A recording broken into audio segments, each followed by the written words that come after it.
All right, so I made a comment that I thought this was maybe the worst offensive game that the Chiefs have played since Patrick Mahomes took over as the quarterback. And so I'm going to show you what I'm talking about. So these are, I think, the first 13 passes in this game for the Chiefs, not counting screen passes where they threw screen passes. So I'm going to take you through what I was talking about, what I was seeing from them.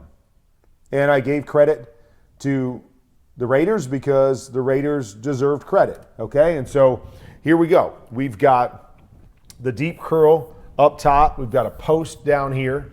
We've got flat routes here, and then we've got an in the middle. And so when you come back and you're Patrick Mahomes and you say to yourself, okay, what am I doing here? Okay, they drop in here to take away his primary read right here. I'm not throwing the post back here because I'm double teamed.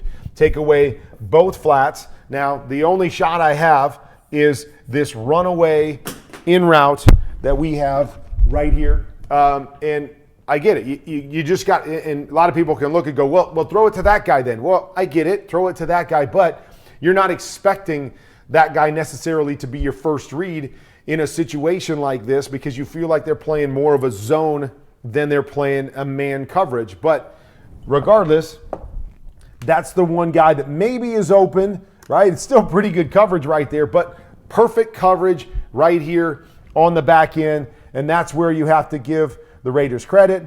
And it ultimately leads to that sack fumble. All right, second pass, okay? Little sprint out here, play that we call 73 right here. We've got it. Throw. Maybe a touch high, but we're trying to go up with one hand. Travis Kelce, our main guy, and he drops the football. Okay? There's play number 2. Guy open. Missed the opportunity. Okay? Play number 3. Okay? So right here. Okay, what are we running? We're running a play that I call knife. Okay? So it's a in route with 2 unders coming from the outside of it. So the idea on this play is we want to read this Mike linebacker here. Does he get depth? If he gets depth, I want to hit my first under. If he comes down, I want to hit the in back behind it. Okay, so we'll run this back and you see it. Okay, he lets it go right there. So what I really want to hit is I want to hit this area right here on the end. The problem is timing and spacing here. You're going to notice that Travis Kelce gets in here so fast that he's right underneath this in route. And so if you're Patrick Mahomes, right, there's the throw. The throw is going to go right here. But they're all on top of each other stacked where we need to have better spacing with these 2 guys. So I'd like to see a little bit more patience right here to be able to get this guy in between the hashes before you get to the hash, and that's where we can really stretch the play. Now, Patrick is already moving and getting a little impatient because he feels the pressure instead of just stepping up right there and then maybe waiting for this guy to get a tick further, and there's our throw, but spacing, timing, pressure, and now we're running out of the pocket trying to create.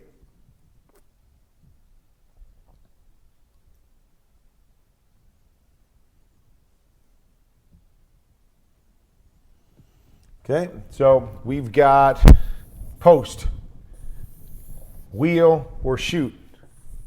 Going to have a stick route right here with the flat coming out here. Okay, so I'm not sure how they read this and what's the first read here, but just watching Patrick right here, what I notice is he's looking right here at this. He's ready to throw it right there. Throw it. Throw the ball. Get it out. There's your completion. There's your throw, okay? But he looked like it, and then he's already off of it, okay? But, okay, you don't like that, okay? Here comes your shoot. Now, again, pressure, not trusting the guys up front, but you don't like that. There's your shoot right there. Instead, we're pulling it down, missing an opportunity. Boom. Now we're getting sacked when the first throw was right there in front of us, and for some reason, he chose not to pull the trigger.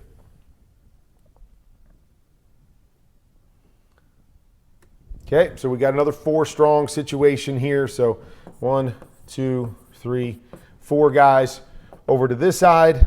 Okay, trying to get the solo right here. So normally looking at that as Patrick does, he's looking at it right there. Okay, he doesn't like it, no problem. So normally you read this all the way back across the field. So you go 1, and then you come here 2, and then if you have a chance, you can go 3, 4, but it may just be that we go 1, 2, and then just kick it out here 3.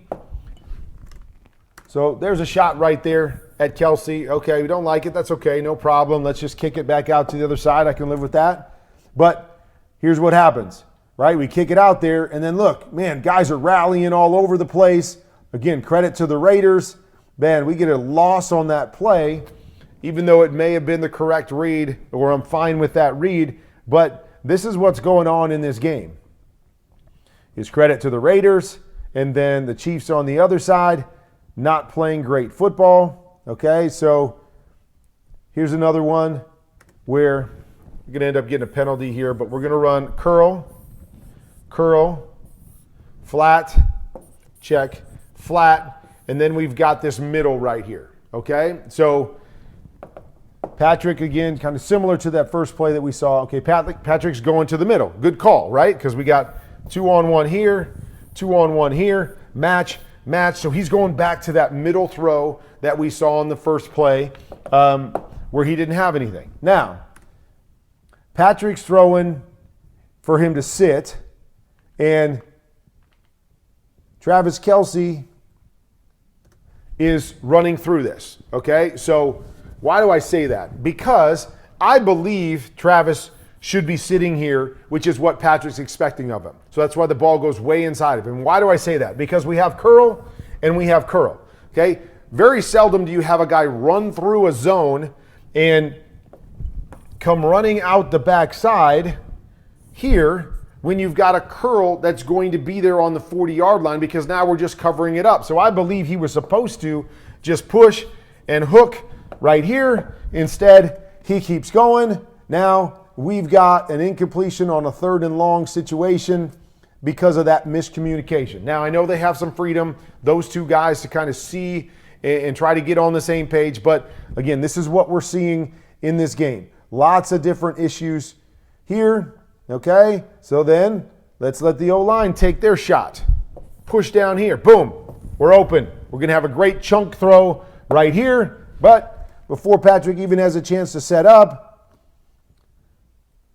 I think that's Big Max chasing him, another throwaway. Okay, so again, these are in succession. These are each and every play that they had. The first 13 pass plays in the game. And you see, not a single thing really has gone in their favor yet. Okay, so we're going to run a double post up at the top. So here, post, okay? A couple things that we want to look at as a quarterback when we've got double post, okay? So the first thing is they're going to drop the safety down to the weak side, but they're going to drop him down high. Why is that important? If he drops down high, it's important that I see him, because if he's in a high position back here, then he's got a great opportunity to take away this inside or influence post. Okay, so that's the first thing I have to see. Second thing is the free safety. Free safety getting a whole bunch of depth right off the snap. Okay, so when he gets a whole bunch of depth right off the snap, which is really the first thing I'm going to read, free safety. Okay, he gets depth. That means I'm probably off of this particular deep post here. So he gets depth. Now I'm going to find this guy.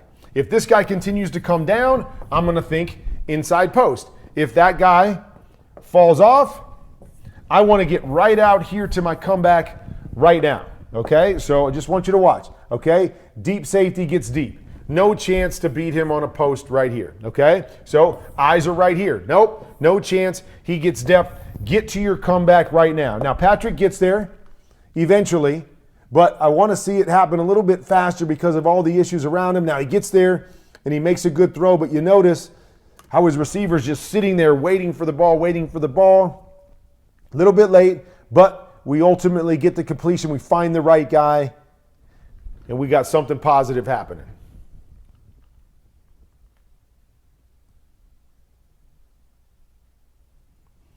Okay, so now we're just running a semi. Okay, got him. Just misses a throw, right? There's just nothing else to say. Come back. Now Patrick's taking his turn. Like, it's across the board. Covered. Play design isn't great. Okay, now Patrick misses. Now Travis misses. Offensive line takes their turn. All right, now we got one. Okay, not really sure exactly. These two guys end up kind of in the same place, but regardless, we get man-to-man coverage. Good read by Patrick. We got a positive play right here. Boom. Go get that chunk play. Nice read. Nice throw. First down. We're moving.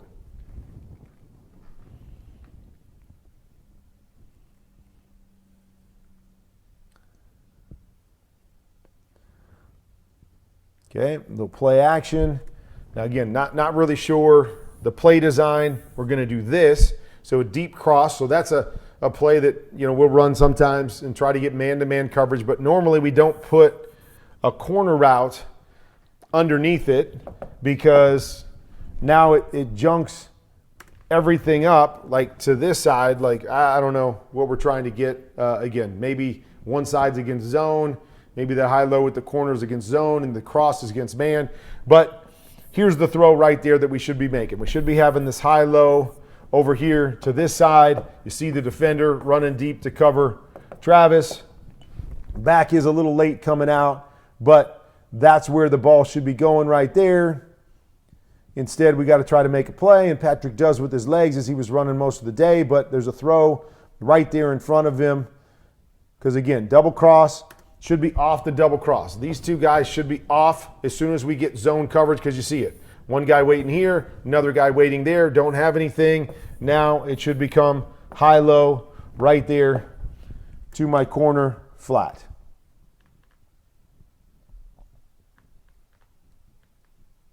Okay, like the play design right here.